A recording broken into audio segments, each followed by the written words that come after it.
Good day, everyone. This is Pine Leaf Needles, and welcome to DDO Players News, where we take a look at the latest news in DDO and on the tabletop. And please welcome my co-host from Ravenloft, Dracula. Hey now, everybody. Hello, Drek. Anything exciting on the horizon? I successfully woke up from my ham and candy-induced coma from yesterday. Yeah, I guess that is a bit of a challenge. So that's a plus, yeah. Very well. So, assuming that everybody is woken up by the time this is posted, we'll head on to the DDO Chronicle and anything interesting on it this week. We do have some good stuff, as always, in the Chronicle. Of course, the fan site news section, DDO Cast, is continuing on with their casual player series. This time around, they are discussing the best ways to level up as a casual player. So we'll click over and check out the latest DDO Cast episode. The damsels of DDO find themselves into the Reaver's Reach. That's right, the damsels are running all of the Reaver's Reach quests. You know that's going to be interesting to watch. And Notes to Strike a Chord is taking a look at the 3 best wearable items for levels 16 through 20. So click over and learn what he has to say about what your character should be wearing at that 16 to 20 level range. Even Note gets in over her head. Tactilicious and Crapdelicious gets a little sandy. Click over and see what that's about. And of course, Mickey is continuing her rating in week 24. And we do have, of course, our Chronicle comment of the week, as always. This week it is, what emote needs to be in DDO? Well, that's a little bit tricky simply because I really don't know what emotes are currently in DDO. I just used a couple of basic ones. Even though I know which ones are in Lotro, I've never used them all that much in DDO. Yeah, I don't really use emotes all that much either, actually. Yeah, but if it's not in there, then I would think we do need a Fire Breath emote. Ooh, yes, especially now with the Dragonborn. And I think Gumsking in our chat room is the winner. He says we need a / toss gnome. I agree. He wins. Gnome right. Tossing for the win, sir. But anyway, I was thinking more of the line of the Fire Breath. Though, if you are Dragonborn, it should come out as the type of breath you give instead of fire. But oh yeah, now that would be a little tricky to do, probably. But true. And I think I'm / electricity breath. Then hey, there you go. I'd be like, you'd have to do like a alias for that because that'd be really hard to type in really quick. But mine, I think I'm going to have to say we need a / either dope or a head slap. So when you do something stupid, you can just do that and then your character will just like slap his head. There's no head slap? I don't think so. Our face palm, that would be even better, I think. / face palm. I know Lotro has those. Yeah. So like I said, I haven't really messed with emotes that much. I'm usually too busy like stabbing things in the back to worried about emotes.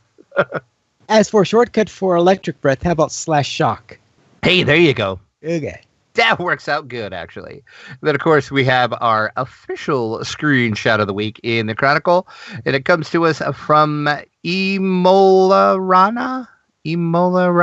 I don't know. I just butchered your name. I'm so sorry. They feel larger than life, or larger than a mountain in the 312 DDO screenshot of the week. That is an awesome screenshot with, I do believe that is the storm horns behind them.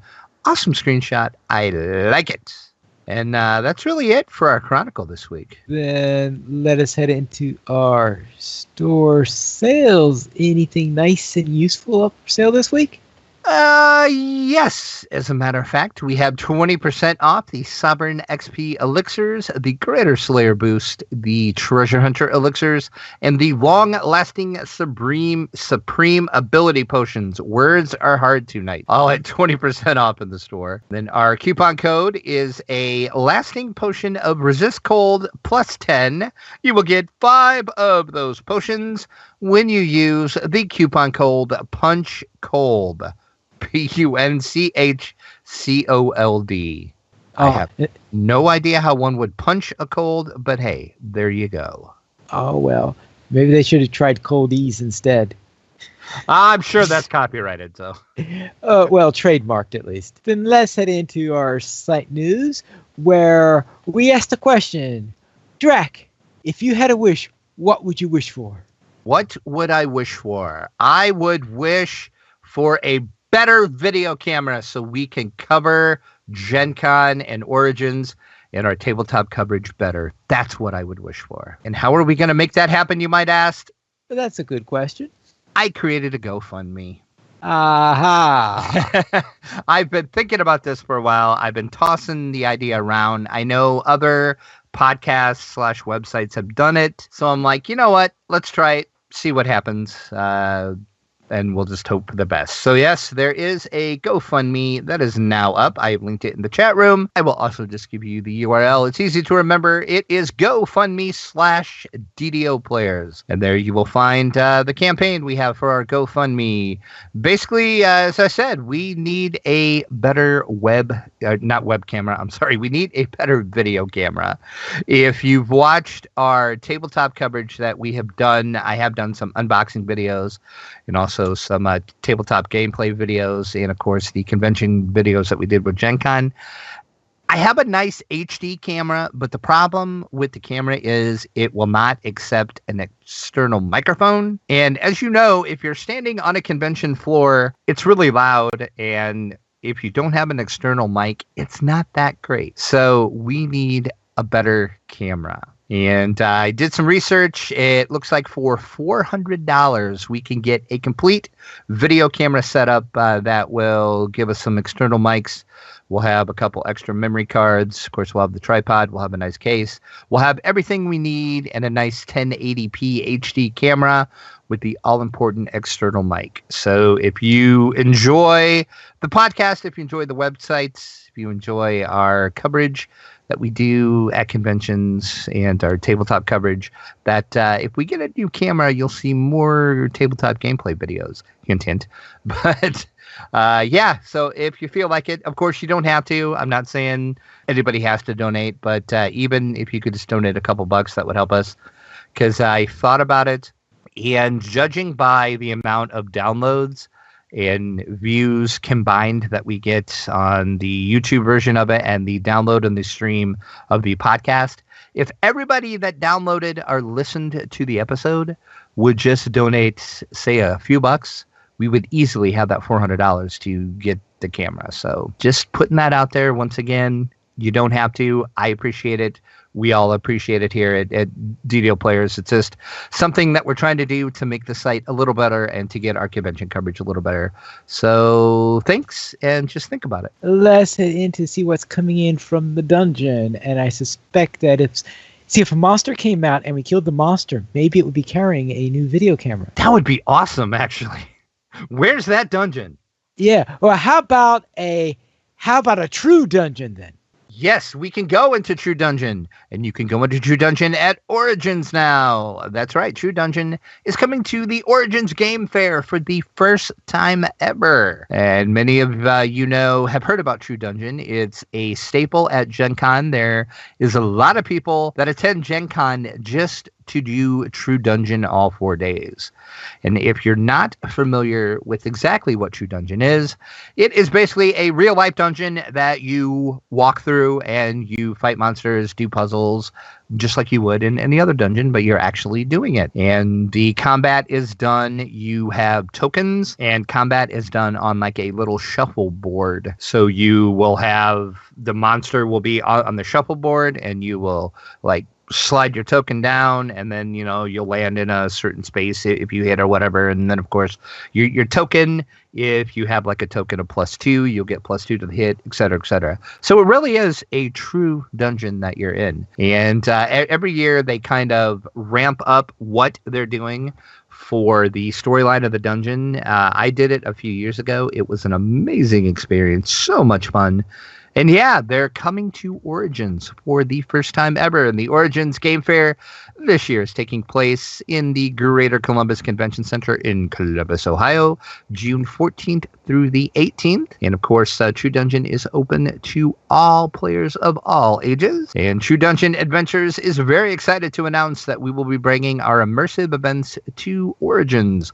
Origins is by far one of the truly great gaming conventions out there, so it's an honor for us to join this excellent show and be among Origins' outstanding gaming events. Origins attendees should prepare themselves for an amazing and immersive dungeon experience. And that was from Jeff Martin, the CEO and owner of True Adventures Limited. And there will be 2 different dungeons you can go through. Part 1 is entitled Into the Deeper Dark. This is the first part of this year's 2-part adventure. Players must venture through the deep dark while facing sinister monsters and team-oriented challenges. And then in part 2 is Behold Her Majesty. This is the second part, of course, to the adventure. And players must sneak their way into a Mind Flayer city while facing team-oriented challenges and fearsome monsters. So sneaking your way into a Mind Flayer city, nothing could go wrong there. Tickets for True Dungeon's immersive 2-hour D&D adventures are $42 and also include a free 10-pack of the treasure tokens. And the treasure tokens, some of them start to get rare because they only release them for 1 year. And some of them you can sell for big money if you have some of the rare ones. So just throwing that out there. I unfortunately don't have any of the rare ones. I've tried to sell mine and I couldn't get much for them. So I've seen some of those 2 dungeon tokens go for like $500, $600 for 1 token, which is crazy money to me. But yeah, alas, the RNG failed me and I didn't get the good tokens. Of course not. But if you're finding yourself at Origins this year, you can check out True Dungeon and then do it all again at Gen Con. Is True Dungeon a really big event? It is. It's all, like I said, there is people that go to Gen Con just for True Dungeon, and they will run it over and over and over and over all 4 days of Gen Con. Okay. Is it so big that you would need something the size of Lucas Oil Stadium to do it?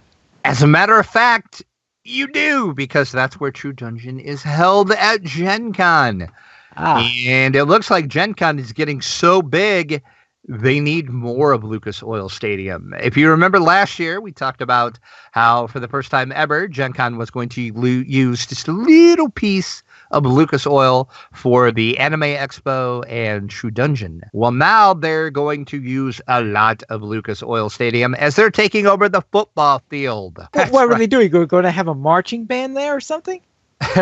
Maybe, who knows? No, actually, what they have planned is really awesome. Down on the field, they are going to recreate what the first Gen Con was like. So they are going to recreate what the Lake Geneva Horticultural Hall. So you're going to get to go back in time and experience what Gen Con #1 was like way back in 1967. Whew. There will be guided tours, and you can also kind of tour it on your own. But this sounds amazing that they're going to do this. But that is not all. Also, there is going to be games to play on the football field, but not football. It's going to be tabletop games. Okay. The co-sponsors Mayfair Games, Twilight Creations, WizKid Games, and numerous other event organizers are going to host activities and games on the football field at Gen Con 50. Also, there will be a free to kids play events as well. So you can take your kids and have them play some tabletop on the home of the Indianapolis Colts. How cool is that? But yes, Gen Con is taking over Lucas Oil Stadium, and they're really taking it over because they're going to use about a quarter to half, they said, of the stadium this year, including the field. Oh. So that's amazing. Do you know the last time I followed the Colts? Probably when they were in Baltimore. Just guessing. Yeah, okay. Yes, you're right about that. Yes, you're so that is a long time ago. Now, what exactly was the highlight for Gen Con 1? Being because it's 5 years before Dungeons and Dragons existed. Gen Con, basically Gen Con 1 through probably about Gen Con maybe 10, 11, were all about wargaming. It was all wargaming. That's what Gary Gygax was really into at the time. So, Right. yeah. Okay. So things for wargaming. I put both board and miniatures. I presume since D&D grew out of miniatures. Yes, correct. Yes. So it's just going to be cool to actually see a fully recreated Gen Con 1. That's just awesome that they're doing that. And that's only part of what they're going to do. They are going to release more information about guests and other special things they're going to do. But Gen Con 50 is taking over Lucas Oil. Ooh, boy. Ooh, and Dantel says he has a Gen Con badge, but does not like the hotel that he has. So he's wavering on going. Do it. Go anyway. I know the hotel situation sucks, but Gen Con is so much fun. So much fun. And they're even going into Lucas Oil Stadium now. So, yeah. So if you do come, Dantel, you need to come to the Friday night meetup, though. And you can say, hey, I listened to the podcast. And I'll say, you're awesome because you're in the chat room every week. And it'll be really awkward because it'll be in real life. So, yeah. You know that awkward real life thing? Yeah. Yeah. Let's see what's on the tabletop. And we'll begin with a new expansion for Boss Monster. I think you like that game a bit, right? I do like Boss Monster. I enjoy it immensely. And yes, we have a new expansion to look forward to. It's a small expansion set, though. Total of 29 cards. And, of course, you will need the original, either Boss Monster or Boss Monster 2 to play. Let's see, I totally lost my place. I am so sorry. Yes, I said 29 cards. The new cards will include 5 new let's try that again. 5 new boss monsters to fight and 24 new items. This will be the first set to also feature items since the Tools of the Hero Kind expansion. And some of the item cards will be Explorer items for use with the Crash Landing expansion. So you can just add a bunch of expansions together and just go crazy in your boss monster game. Look for this coming later in the summer, to be exact, June, around the time of Origins, because that's where it's going to be available first, and then will be in game stores soon after. And it has a wonderful MSRP of only $9.95. Once again, it's a true expansion, so you must have the base game to play. But $10 is kind of cool for an expansion to Boss Monster. Such a fun card game. Just buy it and play it. It's awesome. Very well. And, of course, that's not the only dungeon-related one we have news for, since there is a Kickstarter for Dungeon Digger. What? That's right. What is that? Have you ever wanted to design a dungeon? The perfect dungeon. Do you have in your mind what a perfect dungeon would look like? Well, according to Terry Adwin, a clean dungeon is a happy dungeon. Okay, then. I don't know if I want to know what that means, but okay. It means one where all the monsters have been killed. Oh, I got you. See, well, what if you were the dungeon overlord and you were designing the dungeon to kill the heroes instead? I thought that's what Boss Monster was about. It is, but that's a card game. This is a board game. Same basic principle. That's right. In Dungeon Digger, it's a dungeon building game where players are going to take on the role of the horrible dungeon overlord, ready to sacrifice their servants, the Stooges, to dig the most intricate underground dungeon and annihilate their opponents. Dungeon Digger is a competitive comic fantasy-based board game. Should play in about 40 to 60 minutes. It's for 2 to 6 players, and it is on Kickstarter now. They have blown through their goal. It actually funded in 3 days as of this recording. You've got 22 days to go. They are at 172% of their goal, so it's stretch goal time from now on. It looks pretty fun. It is very comic-based. If you look at the article I put up on DDO Players, I did kind of put a little video of it and some sample shots of it, and you can tell it's very tongue-in-cheek, comic-based. cute little minions that you get to send through a dungeon and kill as you're trying to create the best dungeon. That is Dungeon Digger on Kickstarter now from Tin Hat Games. And now some news for a game that's actually not on Kickstarter. And that is that the English version of Ticket to Ride Germany is finally coming out. That is right. And, I was surprised it took this long, actually. But yes, this is going to take place in the turn of the century Germany. Through a fine autumn rain, a plume of smoke announces the arrival of the 4:15 train from Nuremberg to the Munich Central Station.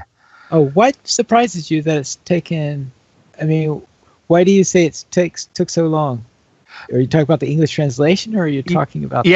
the English translation of it. All right. Because they seem to be popping out all these Ticket to Rides, and I was like, you really are just now bringing Germany here? Because I'm surprised they've done some of the other ones they did before this. But yes, you can go ahead and take over Germany with your train lines, as Ticket to Ride is taking us to Germany. The end of the 19th century, Germany to be exact. All right. Now, concerning Ticket to Ride Germany, the reason why this one was later than some of the other ones in the list is because there was, in the past, another German edition back very early on in the days. Oh, is that right? I guess that was Ticket to Ride Markland. And the Markland version wasn't exactly one of the most popular ones. And I think it's because of the tie to Markland and all that stuff. So therefore, now that license expired and all that stuff, they decided to redo it as Ticket to Ride Germany. Now, they've changed some of the cities, so it's not exactly the same. And they took out the old passenger mechanic and apparently have replaced it with a completely new passenger mechanic, because this one still has passengers, but the way of handling the passengers looks like you gain passengers rather than trying to get one to travel through some weird ways like the one in the past. Yeah, that's what I kind of read, because they did say it did add the whole passenger mechanic. But this is a complete board game. It's not an expansion, so you can just buy this one and play it straight out of the box for 2 to 5 players, just like all the other Tickets to Ride. It features 89 different destinations, 60 passenger meeples, and a nice cloth bag, all for $50 MSRP, and it's coming out Gen Con 50 in August. Okay. Then it'll be in your friendly local game store soon after. Yeah, this looks like it has a lot more tickets than the Markland version also, so they changed the tickets around quite a bit also. And now let's get back to our Kickstarters, and this is Dead Man's Doubloons. Board game is now coming on to Kickstarter, and if you're dead, you're not going to be able to enjoy those doubloons very much. True, you are not. But you can prepare for an adventure of high piracy in Dead Man's Doubloons. It's a new action-packed board game for 2 to 5 unscrupulous scallywags. Their words, not mine. Playable in 30 to 45 minutes. The game is going to start, and each player is going to assume control of a unique pirate captain, their ship, and a crew. The first task is to gather treasure map fragments scattered in the waters surrounding a mysterious island, and you're going to be fending off your rivals and trying to navigate the reefs around the island to find the booty, because pirates need their booty. Dead Man Doubloons is up on Kickstarter now, and like most Kickstarters, smashed through their goal early on. As of this recording, you got 23 days to go. They're at 191% of the goal, so it's stretch goals for this one as well. That seems to be the theme with most Kickstarters we talk about. It's all about the stretch goal. And looks like they have quite a variety of ship models here. Yes, they do. If you're into pirate ships, this is the game for you. They currently have 5 plastic ghost ships. They have 5 plastic ship models, all in different colors. And I did see some of their stretch goals is to get more ships out too. So If you love pirates, if you love ships, this is a amazing looking game. I actually am interested in this game. Ooh. Because I like pirates, finally. I like pirates. And how often do you actually kickstart a game? I have never kickstarted a game. Ooh. Believe it or not, I have never kickstarted a game. So a little bit different from what I've been doing. Right, yeah. You're really familiar with Kickstarter. See, I just live vicariously through my friend who kickstarts everything. So I get all the advantages without having to open my wallet. So it's a win-win for everyone. He kickstarts a lot more than I do, you're saying. He kickstarts everything. Well, that would be tough to do because that could get very expensive very quickly. He often says those very same words. All right. Let's see what we've been up to in gaming this week. What were you up to, Drac? This week, I was concentrating mainly on my druid, who is currently level 9 now. I reached that from level 8, of course. And I decided I'm going to do something a little different with this druid. Currently, the level 9 druid is... my whole goal was to create a wolf lock, which I am now able to do that because my goal was to reach level 9. That way I could get the winter wolf form for the druid. And then now I'm going to start concentrating on my warlock levels. And then I'm currently a gnome, and I thought, you know what? I want to see what it's like to be a dragon wolf lock. A dragon wolf lock. Yeah, a dragon lock. A dragon lock. I think we discussed that last week, didn't we? Yes, we did. So I looked into it, and I'm going to do a racial reincarnation and turn it into a dragonborn, but I can't do that until level 20. So I'm just going to be just a plain old gnome wolf lock for a while, and then... It's going to be a dragon lock, so we'll see. It's just going to be cool to actually shoot red fireballs and then breathe red fire. Both. That'll be amazing. But I did the House Jarasco quest. I did Mirror Sleepless Nights, Red Willow's Runes. Did that all in Elite. And then I started on the Slave Lords. Just did the first part of that, Slave Pits in the Undercity. And that is all I did with the Druid, soon-to-be a wolf lock. I have yet to actually go get my Warlock levels. I think I will do that next time I play, and then I will truly be the wolf lock that I was born to be, finally. And you have a howling good time. Yes, I will. And then my level 14 Ranger, that's the Gnome static group I'm in with Mythery, Subjade, Rentapone, and Cad.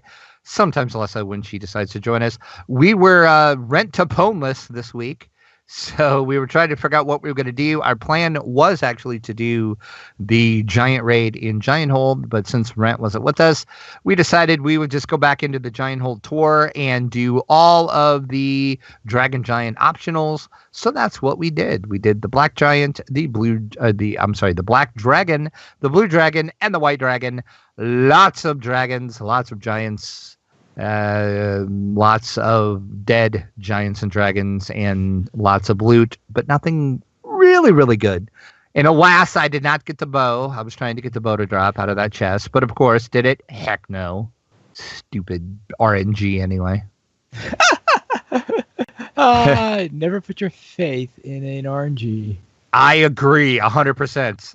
I think I need a shirt that says that.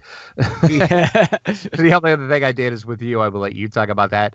But I do believe it was last week, you asked me if I had played the Goonies adventure card game and if I had beat it. Right. And I told you, no, I have not. So I decided I'd play it a few times this week. And I'm here to tell you, I still have not won. Oh. I came close. Came close. It teased you. It did. I lost right at the last moment you could lose if you're familiar with how the game works. That's when I lost. I was like, seriously? I was right at the end. I could see the end in sight, and then I lost. And I'm like, really? Really? Well, so, yeah. It's sort of like the Tomb of Horrors. You think you're at the end, you think you've won, and then whack! True, and that's about how it is. So, yeah. Yes. So the quest to actually beat the Goonies adventure card game rolls on, so I will try to play it a couple more times this week and see about it. But what were we up to, and what were you doing with your Dragonborn that you're running now? Very well. We will begin with what we did together. My No Morlock. We went into Evening Star, where we ran Thorn and Paul, Overgrown, Outbreak. Then, of course, we attempted to finish the series by going into the Druid's Curse, and everything was going around reasonably well until someone got stuck. Yeah, apparently I have a new nemesis now. And my nemesis are trees and roots, apparently. Because if you're familiar with that quest, the Druid's Curse, there is a section in it that there is a bunch of bear traps. So being the good rogue that I am, I was running around disabling all those bear traps. Well, when I got to the last one, I searched around again and I thought, well, let me take just, one more step forward and then I'll search again to see if there's any that I missed because, going for that bonus, And I took a step and I ended up inside a tree root. And I was like, well, this is interesting. So I tried to jump out because, a lot of the times if you're stuck, you can kind of, just jump a couple times and then hit forward. And then you usually will jump out of wherever you were. Not so much. I was really stuck in the tree root. Like so stuck, I had to slash death to get myself out of there. Right. So, yeah. So we failed at that. But it wasn't because we did not complete the quest. It was because I got stuck. So we lost by a technicality. By a technicality. Lost by a tree root. Lost by a root. Okay. Apparently the game just wasn't rooting for us. Wow. Really? If I had a boo sound effect, I'd play it right here. So let's head into what my Dragonborn favorite soul did, where I ran the Sharn Syndicate quest line in the marketplace. And the most interesting thing I remember while doing that was while doing repossession, where you come into the room where you have all those trapped items where you have to pick them up one by one. Yep. So, of course, my skills, my attributes were such that getting any of those without tripping something was outright impossible. So that means it was going to be trial and error all the way through. So it came to a cycle of picking up an item, it exploding in my face, then me healing myself back to full so I don't get killed when I go and try the next one. And let's just say I opened up the door and completed the final optional at the same time. Nice. Meaning I had to pick up every single one of those items before I got the one that unlocked the door through. Good grief. That's hilarious. A lot easier with a rogue, I have to say that. Agree. That quest is way easy with a rogue. It's like disarm. Bonus. Oh, there we go. Now we can finish the quest. Yes. And then after that, I went into Tango Gorge. I've done the first two parts of it so far, but I haven't had a chance to go back in there and do the rest of them. So I'm just getting started into Tangleroot Gorge. Then on the tabletop, I played some Nautilian, where I played with the last two of the modules in there. Now, the last two modules, one of the modules is one that buffs the abilities of the Dark House, which is one of the opponents that you're facing. And the other one is one that gives bonuses to your heroes. And when I first glanced through them a while back, I thought, well, the one that gives bonuses to your heroes seems like an interesting one, and the Dark House one seems like a really unfun module to it. And it turns out that after playing them both, I really liked the Dark House module. I didn't like the hero bonus one at all. So it turned out to be the opposite of what I was expecting when I did it. But that means that I have played all 5 of the optional modules, and now at some point I'll start seeing about mixing and matching them and seeing what I could do about that. Then last Friday, I thought that would be a good Friday to try to play the game Friday. Again, in post, I will edit a boo sound effect here. Note to self: insert boo sound effect. All right. But anyway, well, it must have been a good Friday because I actually managed to squeak in a win there because I don't win at Friday all that often. So that worked out pretty well. And then this weekend was on Friday. Then I received a new game on a Kickstarter game that I kickstarted a while back, March of the Ants.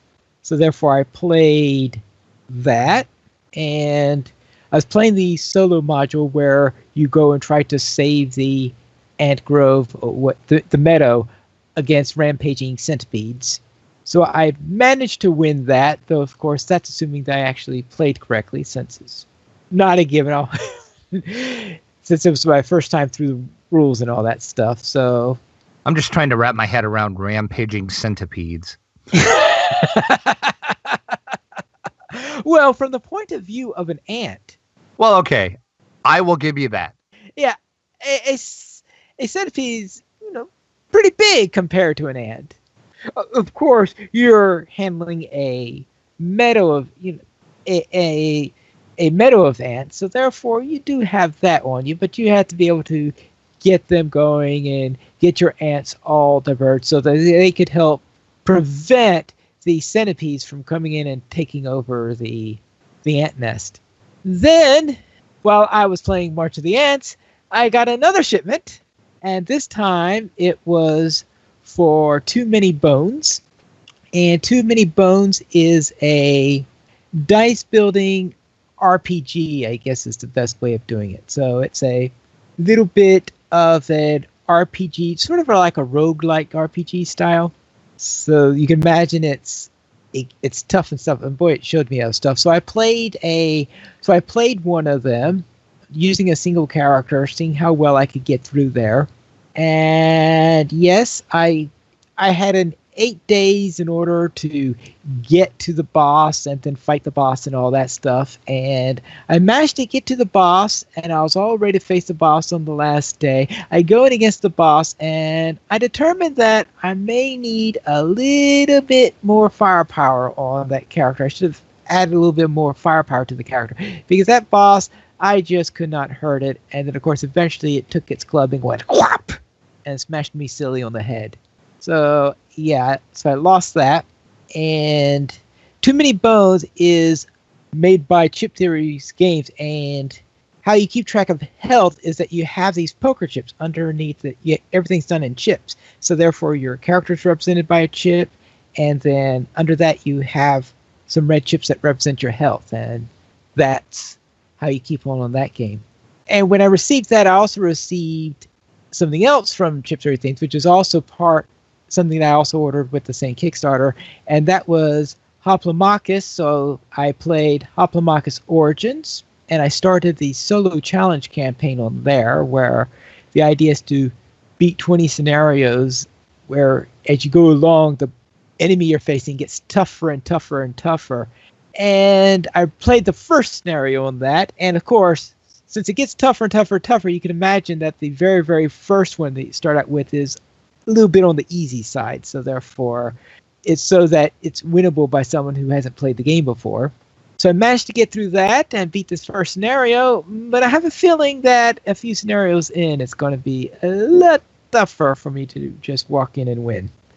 But Hoplomachus Origins, this is a gladiator game where you're facing your set of gladiators against the opponents, and there are certain things you have to do in order to win. For example, there's one where you have to be king of the hill by going over a section in there and occupying the space in the center, get you points that you can use in order to win. And the first one to get 6 wins, of course, killing the entire opposing force also, of course, will get you a win. Another one, you're supposed to get this trident, and this trident gives you extra abilities and allows you to summon sea monsters to attack your opponents. And finally, the third one is sort of a capture the flag type mechanism. So, familiar type mechanism set in a Roman-style gladiatorial fight. Sounds kind of interesting, actually, though. It does sound really fun. Mm-hmm. And And Hoplomachus Origins is the lowest pricing setup because it has a subset of some of the other stuff that they have in their other games, and it has 3 different arenas, and they're smaller arenas, so therefore they're relatively quick games. Your friend who kickstarts everything probably has heard of it. I'm sure he probably has, and I'm sure he's probably kickstarted it. Yeah, I mean, especially with Too Many Bones recently coming out, he must have also kickstarted Too Many Bones because that was one of the big kickstarts from last year. And I will have to ask him, or I know he listens to the podcast, so you know who you are. Did you kickstart this? All right. And then I also watched some robots discussing some pretty bad movies. I wonder what you watched. I have no idea. You have no idea. That's right. That was so therefore, yes, I was watching some of the new episodes of Mystery Science Theater 3000. Featuring the one and only Felicia Day, just for the record. Oh, of course, featuring Felicia Day. I had to get the Felicia Day reference in just, because. Of course. Because I can. Of course. And that is now available on Netflix. So if you're a Netflix subscriber, you could go and watch Mystery Science Theater 3000 and just be prepared that the movies they do are not the highest quality ones ever made. Well, of course. Course. I'll have to watch some of the new ones and see, because like I said, I think we talked about Mystery Science Theater before. Wasn't a huge fan of it, but I did kind of enjoy it, so I'll have to check to see. And I've heard pretty good things about the new reboot of it, shall we say. So all right. We currently have 23 supporters on Patreon, and if you would like to help support DDO players, simply go to the donations page where you can support the Players Alliance on Patreon. There you'll find rewards, including a mention on the podcast for your choice, or even be a guest with us for an episode of DDO Players News. And of course, if you would like to help us to get some new filming equipment, you could help us on the GoFundMe page. This week we did not receive any emails, but if you would like to send us one, you can send it to podcast@ddoplayers.com. You could also follow us on Twitter, the Players Alliance @PlayersAlly, DDO Players @DDO Players, Draculetta @Draculetta_72, and Pineleaf @Pineleaf Needles. The Players Alliance has 4 live shows every Monday at 8:30 p.m. U.S. Eastern Time. We have DDO Players News. On the first and third Fridays at 11 p.m. U.S. Eastern Time, we have XP Quest. On the last Friday of each month at 8:30 p.m. U.S. Eastern Time, we have Loto Academy After School. And every Saturday at 8:30 p.m. U.S. Eastern Time, we have Loto Players News. You can join us for our live shows at ddoplayers.com/live. And that is all for tonight. This is Pineleaf Needles reminding you to quest responsibly.